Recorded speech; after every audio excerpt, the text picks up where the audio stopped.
भास्कर जाधव आणि ब्राह्मण सहाय्यक संघातला संघर्ष वाढलेला आहे। रत्नागिरी जिल्ह्यात जातीचं राजकारण करण्याचं काम पुन्हा सुरू आहे, अशी टीका गुहागरचे माजी आमदार विनय नातू यांनी भास्कर जाधवांवरती केलेली आहे।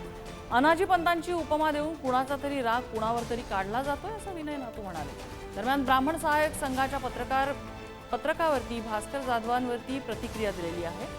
भास्कर जाधवांनी प्रतिक्रिया दिली, समाजाचा कुठेही उल्लेख केला नाही, त्यामुळे माफी मागणार नाही असं भास्कर जाधव म्हणतात। जिल्ह्यामध्ये जातीचं राजकारण करण्याचं काम हे गेल्या अनेक दिवसांपासून परत सुरू झालं आहे। त्याची एक काही दिवसापूर्वी गुहागर तालुक्यात बैठक झाली, तिथे अशाच जातीवाचक विषयांचा उल्लेख केला गेला। अनाजी पंताची उपमा प्रत्येकाला द्यायची, हा कोणाचा तरी राग कोणावर तरी काढायचा हा प्रयत्न आहे। जातीच्या आधारे जे मतदार आहेत किंवा जे फॉलोअर्स आहेत यांना घाबरवण्याचं काम वेगळं सुरू झालेलं आहे।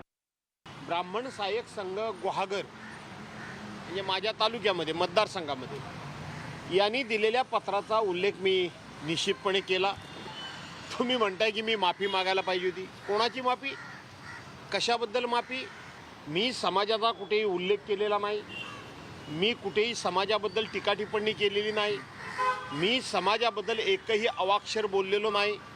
अशा वेळेला भारतीय जनता पार्टीनं त्यांनी समाज म्हणून तुम्हाला पुढं केलं आणि तुम्ही माझ्या निषेधाचं पत्र लिहिता काही कारण नसताना, मग मी तुम्हाला सोडेन? मग माफी कसली मागायची?